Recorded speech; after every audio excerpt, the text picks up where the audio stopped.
Hello friends, welcome to my channel. இன்னைக்கு நம்ம ஒரு ஈஸியான ஈவினிங் ஸ்நாக் பார்க்க போகிறோம். உளுந்து வடையே 3 விதமாக பார்க்க போகிறோம்.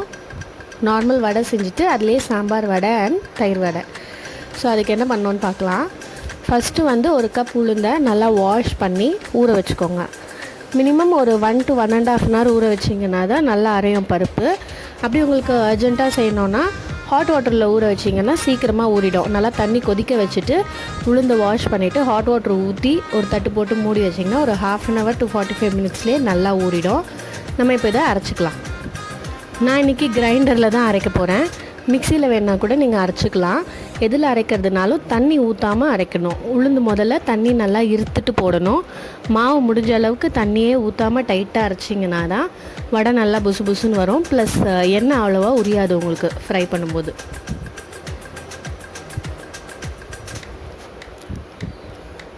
அந்த பருப்பெல்லாம் நல்லா தள்ளி தள்ளி விட்டுக்கோங்க, இல்லைன்னா ஓரம்லாம் முழுசாக நிற்கும்.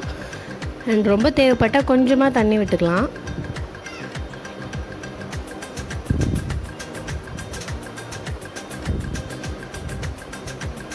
நல்லா அரைஞ்சிடுச்சு. நம்ம அதை ஒரு பவுலில் எடுத்துக்கலாம்.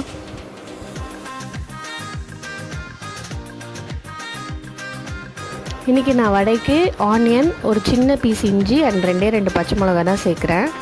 நான் ஒரே ஒரு கப் உளுந்தில் தான் வடை பண்ணுறேன். ஸோ இவ்வளோ போதும். அப்படி நீங்கள் நிறைய பண்ணுறதா இருந்தால் வெங்காயம் எக்ஸ்ட்ரா ஆட் பண்ணிக்கோங்க, மிளகாவும் எக்ஸ்ட்ரா ஆட் பண்ணிக்கலாம். பொடியாக சாப் பண்ணிக்கோங்க எல்லாத்தையும்.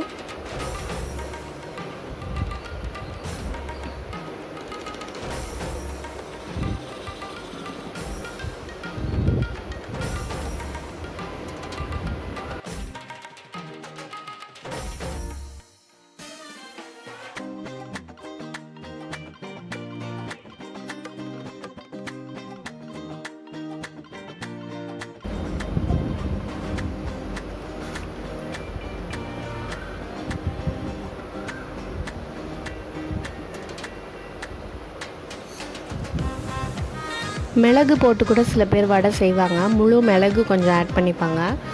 ஸோ உங்களுக்கு தேவைன்னா நீங்கள் ஆட் பண்ணலாம். நான் குழந்தைங்களுக்கு கொடுக்கறதுனால மிளகு போடலை.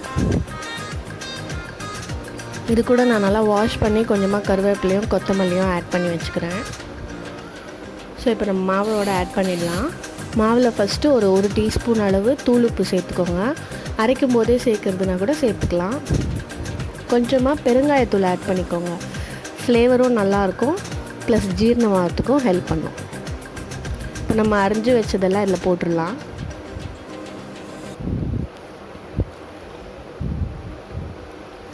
நல்லா கலந்து விட்டுக்கோங்க. உப்பு பெருங்காயம் எல்லாம் ஈவனாக மிக்ஸ் ஆகிற மாதிரி. ஸோ இந்த ஸ்டேஜில் எவ்வளோ டைட்டாக இருக்குது பாருங்கள். நல்லா அடித்து பீட் பண்ணுற மாதிரி நல்லா கலந்துக்கோங்க. அப்போ தான் வடை நல்லா புசு புசுன்னு வரும். ஸோ இந்த ஸ்டேஜில் உங்களுக்கு பார்க்கும்போதே தெரியும். அப்படி தண்ணியாக இருக்க மாதிரி தெரிஞ்சால் ஒரு 2 ஸ்பூன் அரிசி மாவு சேர்த்துக்கோங்க. நிறைய சேர்க்கக்கூடாது. ஒரு 2 ஸ்பூன் சேர்த்துக்கிட்டிங்கன்னா கொஞ்சம் டைட் ஆகும், ப்ளஸ் டேஸ்ட்டும் நல்லாயிருக்கும், கிறிஸ்பியாக வரும் வடை.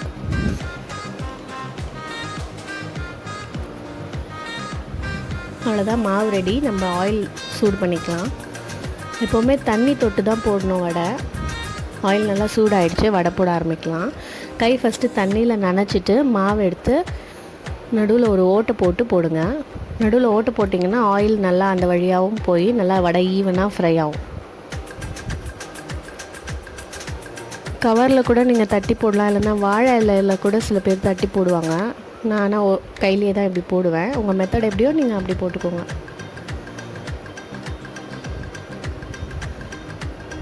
உளுந்து ரொம்பவே ஹெல்த்தி உடம்புக்கு.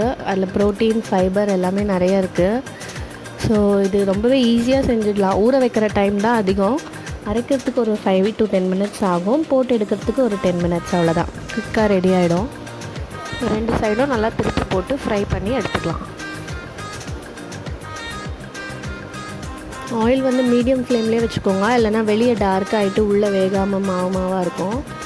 வடை ரெடி ஆகிடுச்சு, எடுத்துடலாம்.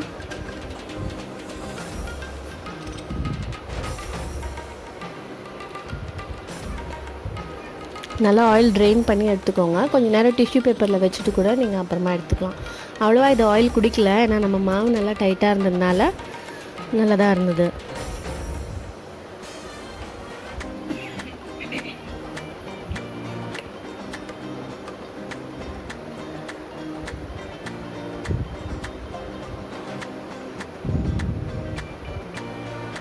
ஸோ இப்போ நம்ம எப்படி சாம்பார் வடை அண்ட் தயிர் வடை பண்ணுறதுன்னு பார்க்கலாம். நார்மலாக அப்படியே வடையாக கூட கொடுக்கலாம், பட் ஒரு சேஞ்ச் வேணும் அப்படின்னு நினைக்கிறவங்க இந்த மாதிரி ஊற வச்சு சாப்பிட்லாம். டேஸ்ட் நல்லாயிருக்கும் அது கூட. ஸோ ஃபஸ்ட்டு தயிர் வடைக்கு வந்து ஒரு பவுலில் கெட்டியான தயிர் எடுத்துக்கோங்க. தண்ணி ஆட் பண்ணக்கூடாது. அந்த மாதிரி தயிரும் தண்ணி இல்லாமல் கெட்டியாக இருக்க மாதிரி பார்த்துக்கோங்க. ஏன்னா தண்ணி இருந்தால் ரொம்ப சாகியாக ஆகிடும், வடை ரொம்ப ஊறிடும். ஸோ இந்த கெட்டி தயிரில் கொஞ்சமாக சால்ட், அதுக்கப்புறமா தாளித்து கொட்டியிருக்கேன். கடுகும் உளுத்தம் பருப்பும் எண்ணெயில் கொஞ்சமாக தாளித்து கொட்டியிருக்கேன். இதை வந்து நல்லா பீட் பண்ணிவிட்டு வடை மேலே ஊற்றிட வேண்டியதான்.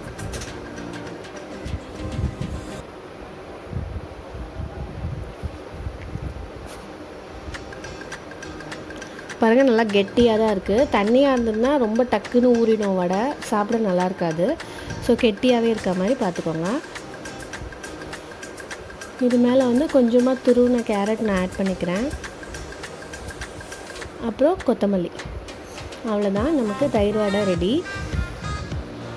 காரா பூந்தி இருந்தால் கூட இது மேலே போடலாம், ரொம்ப டேஸ்ட்டாக இருக்கும். காரா பூந்தி நல்லா கிறிஸ்பியாக இருக்கும், வடை ஊறி இருக்கும், சேர்த்து சாப்பிடும்போது சூப்பராக இருக்கும்.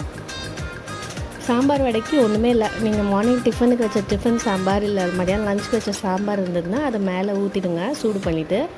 அதுவும் தண்ணியாக இருக்கக்கூடாது, கொஞ்சம் கெட்டியாக இருந்தால் தான் கொஞ்சமாக ஊறும். தண்ணியாக இருந்ததுன்னா ரொம்ப ஊறிடும். மேலே கொஞ்சம் கொத்தமல்லி தூவி நம்ம சர்வ் பண்ணிடலாம். சாம்பார் வடையும் ரெடி. ட்ரை பண்ணி பாருங்கள். இந்த 3 வருஷனும் ரொம்பவே ஈஸி, ரொம்ப டேஸ்டியாகவும் இருக்கும், உடம்புக்கும் நல்லது. அடுத்த வீடியோவில் மீட் பண்ணலாம். பாய்.